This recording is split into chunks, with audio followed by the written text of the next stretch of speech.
विवाहित जीवन महाराज अच्छा सा बीतने लगा। सुखदेव बाबा कहते हैं राजन रुक्मिणी जी के साथ इस प्रकार श्री कृष्ण भगवान का प्रथम विवाह हुआ, जिनसे प्रथम पुत्र हुए प्रद्युम्न। प्रद्युम्न वही प्रद्युम्न जिन्हें भोले बाबा ने आशीर्वाद दिया। कामदेव को भोले बाबा ने आशीर्वाद दिया था ना। कामदेव जब भस्मीभूत हो गए तो बाबा के पास रति महारानी रोते हुए वाले हो,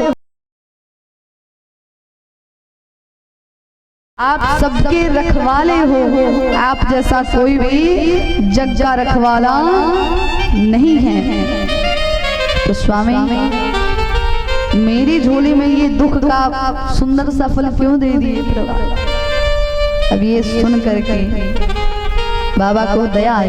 बोले बाबा कहे कि रति तुम चिंता मत करो, बिना तन के तुम्हारे स्वामी सबको व्याप्त होंगे, सबके पास रहेंगे। और अगर तुम्हें तन की आवश्यकता है तो द्वापर युग में कृष्ण भगवान जब द्वापर युग में अवतार लेंगे तो उस समय कृष्ण भगवान के तन से तुम्हारे पतिदेव का जन्म।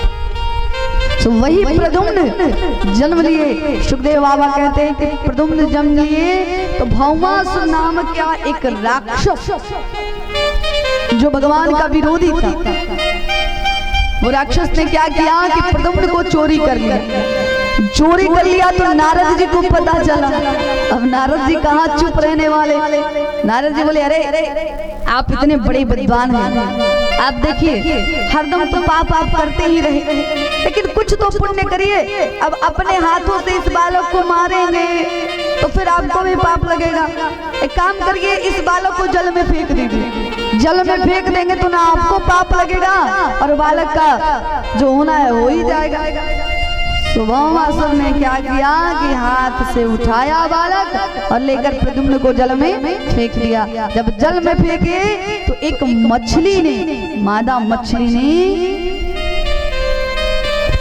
भगवान के पुत्र प्रद्युम्न को ग्रहण किया और जो ग्रहण किया तो भगवान उसके उदर में पलने लगे। अब प्रद्युम्न जी महाराज उनके उदर में बैठे हुए हैं, तब तक उन्हीं राजा के भौमासुर राजा के घर से मछुआरा आया और उसी नगर से मछुआरे ने उस मछली को उठा कर ले आया और मछली को उठा कर लाया महाराज राजा के पास भेंट देने के लिए गया। राजा जी आपके लिए मैंने बहुत बड़ा उपहार लाया। दिखाओ कौन सा। देखिए इतनी सुंदर मछली, इतनी सुंदर मछली। क्यों? क्योंकि राक्षसों की ये प्रवृत्ति है कि दूसरों को काटना और खाना। इसीलिए आज के युग में भी हम सब भी अगर मांस मदिरा का पान करते हैं तो हम भी एक राक्षस की योनि में जी रहे हैं। भगवान ने सुंदर इतना सुंदर जन्म दिया, ठाकुर जी ने इतना सुंदर जन्म दिया महाराज। ये जो शरीर है भगवान ने स्वच्छ बनाया। अगर भगवान को बनाना ही होता तो क्यों ना आपको भी वो कीड़े मकोड़े बना देते। आप ऐसा सोचिए, विचार करिए कि अगर ठाकुर जी ने ये शरीर दिया है तो भगवान इसलिए नहीं दिए कि हम गंदी गंदी वस्तुएं खाएं, मदिरा पान करें, मांस भक्षण करें। नहीं, भगवान इसे शुद्धता के लिए दिए हैं। ये भगवान का उपकार है। अच्छा मान लीजिए आपके शरीर से आत्मा आपकी निकल गई, तो ऐसा कोई डॉक्टर है जो कि आपकी आत्मा को अंदर लगा करके और आपको जिया सकता है? ऐसा कोई है? नहीं। ऐसा भगवान ही आपको की, क्योंकि ये आत्मा जो है ये श्वास से बड़ी बहुमूल्य है हमारा। भगवान ने आपको दिया, भगवान ने आपको दिया, इतना बहुमूल्य वस्तु दिया, इतना सुंदर शरीर दिया, इतना सुंदर मन दिया, तो महाराज क्यों इसे चलता फिरता हम लोग संसार में मदिरा पान मांस भक्षण कभी नहीं करना चाहिए। जिस घर में मदिरा पान मांस भक्षण चलता है उस घर में कभी भी भगवान का निवास नहीं होता। भले ही लाखों मूर्ति मंदिर बनवा ले, लेकिन कभी भी उस घर में भगवान नहीं आते। लेकिन एक बात और है, ये जो भक्षण करते हैं बड़ी सिस्टम से भक्षण करते हैं। इनकी बड़ी सिस्टम रहती है। क्या कहेंगे कि हम घर के बाहर बनाते हैं और खाने के बाद स्नान कर लेते हैं, शुद्ध हो जाते हैं। अरे अब पेट में का कहाँ गया? तो इसका मतलब तुम डॉक्टर बन जाओ, खाने के बाद पेट को काटो फाड़ो, उसके बाद उससे निकाल कर फेंक दो, खा लो, जिभा का स्वाद खा लो, पेट को फाड़ दो, निकाल कर रख दो, फिर स्नान करके फिर घर में प्रवेश करो। लेकिन इनका नियम है, ऐसे शरीर शुद्ध नहीं होता। भगवान ये शरीर दिए हैं, शुद्ध शरीर दिए हैं, इसे बेकार बेकार चीज को भक्षण करके इसे अशुद्ध मत बनाइए। जो व्यक्ति मदिरा पान मांस भक्षण करता है महाराज, उसकी बुद्धि आसुरी बुद्धि हो जाती है। जो व्यक्ति भक्षण करेगा मांस, बताओ आप ही सोचो कि जो कीड़े मकोड़े जो ये आप लोग जो भी हो इसका भक्षण करता है, तो उस पशु के अंदर क्या होता है? वो पशु क्या भक्षण करता है? वो भी तो कुछ खाता होगा। वो क्या खाता है? कीड़ा मकोड़ा खाता है, गंदगी खाता है। और जो गंदगी खाता है वो गंदगी पेट में पलता है। अब गंदगी खाएगा तो गंदे विचार होंगे उसके, सो आप उसे खा लेंगे तो आपके अंदर भी वो नेगेटिविटी आ जाएगी। आप भी कभी पॉजिटिव थिंक नहीं रखेंगे, कभी पॉजिटिव नहीं सोचेंगे, आपकी जो एनर्जी है वो सारी की सारी चली जाएगी। अगर आपको पॉजिटिव एनर्जी चाहिए, आपको नेगेटिविटी से बचना है, आपको नहीं ऐसा कुछ नहीं करना जिससे आपको नकारात्मक सोच आए, विचार आए, या आप सदैव खुश रहें, तो पहले इन सब से बचें। बहुत लोग तो हैं कि अगर कह दिया जाए कि ये सब मत खाइए तो कहते हैं कि खाना तो नहीं चाहते हैं, सोचते हैं कि छूट जाए। लेकिन महाराज छोड़े तो छोड़े कैसे? ये छूटता ही नहीं है हमसे। हम तो बार बार प्रयास करते हैं कि छूट जाए, लेकिन छूटता ही नहीं है। अगर किसी के पास चले जाएंगे तो अगर कोई इनको प्रवचन देगा तो ये बात जरूर करेंगे। एक संत ने कहा कि इंसान से बड़ा धर्म तो जानवर निभाते हैं अपना। जो इंसान अपना नहीं धर्म निभा पाता वो जानवर निभाते हैं। आप पूछोगे कैसे? अब देखिए, 10 दिन से भूखी गाय के सामने अगर मांस रख दिया जाएगा तो वो नहीं खाएगी। गाय नहीं खाएगी, नहीं, मेरा ये धर्म है। और 10 दिन भूखे शेर के पास हरी हरी घास रख दीजिए तो वो शेर नहीं खाएगा। कहेगा कि नहीं मुझे ये मेरा धर्म नहीं कहता। और एक इंसान ही है जो चाहो वो खिला लो, वो सब खा जाएगा। और अगर तुम समझाओ तो तुम्हारी खोपड़ी खा जाएगा। एक इंसान वही है, इतनी सुंदर क्वालिटी मिलती है हमारा। मतलब समझाओ तो आपकी खोपड़ी भी खा जाएगा, अधिक समझाओगे तो तर्क की जो श्रेणी है वो पार कर जाएगा। ऐसा है, कैसा है, क्यों है, कैसे है।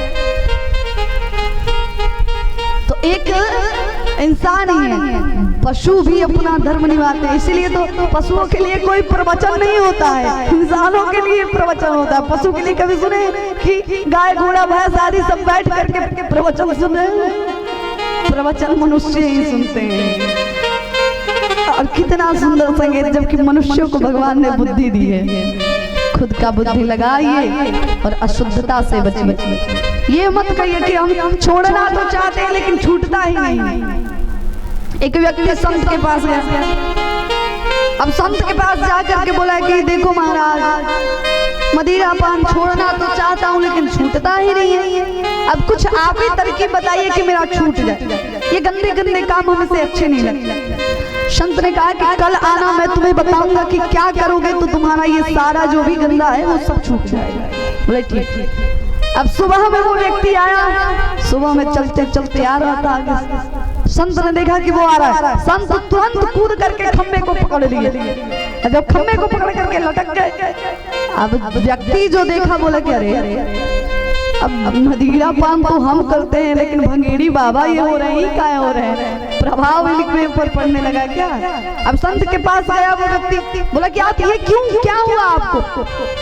संत बोले कि देखो ना, ये हमें खंबा छोड़ ही नहीं रहा है।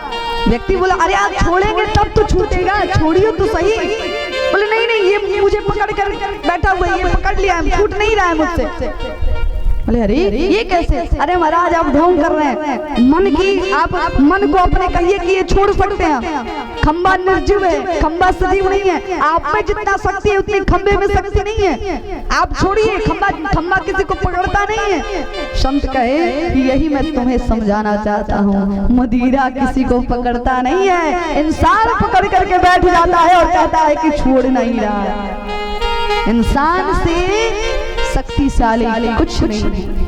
आप ताकतवर हैं, आप चाहें तो कुछ भी कर सकते हैं। अगर एक मनुष्य ठान ले कि हमें ये कार्य करना है तो सारी कायनात उसके उस कार्य में लग जाती है। अच्छे कार्य में, लेकिन ठाने तो पहले। अब ले जाकर के मछुआरे ने मछली सामने रख ली, बोली काटो मछली को। जो काटा गया महाराज, तो काटने के बाद उस मछली के उदर से सुंदर से बालक का दर्शन हुआ। मछुआरा किसी को बताया नहीं, अपनी पत्नी भानावती के पास ले जाकर के उसे दे दिया। क्यों? क्योंकि उस मछुआरे को कोई बालक नहीं था। मछली राजा को भेंट कर दी और मछली राजा को भेंट की और पुत्र लेकर के अपनी पत्नी को दे दिया। पत्नी दोनों दंपति मिलकर के उन सुंदर से बालक का लालन पोषण करते हैं। ये जो भानावती मछुआरे की पत्नी बनी, वो पत्नी कोई और नहीं, उन कामदेव की पत्नी ही रति ही भानावती बन करके उनके घर आई। अब देखिए रति महारानी जो है वो भगवान का सेवा करने लगी, प्रद्युम्न को समझाने लगी, सिखाने लगी, सुंदर शाह ने ज्ञान देने लगी।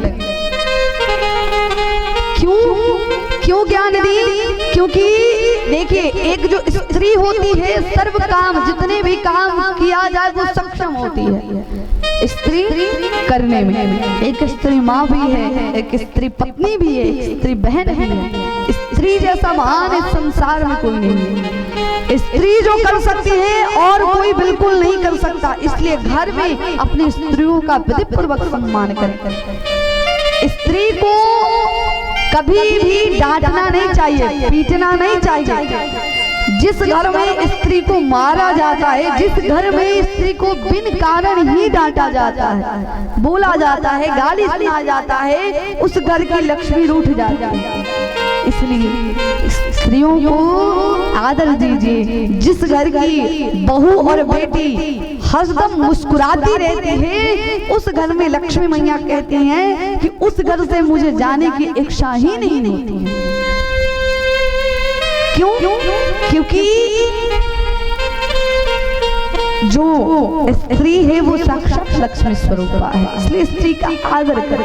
भानावती अपने पति प्रद्युम्न को एक माँ की तरह दुग्ध पान करवाने लगी और अच्छे से सेवा पालन करके उन्हें बहुत बड़ा बना दिया अपने माया के प्रभाव से। जब बड़ा बना दी तो वही प्रद्युम्न भौमासुर का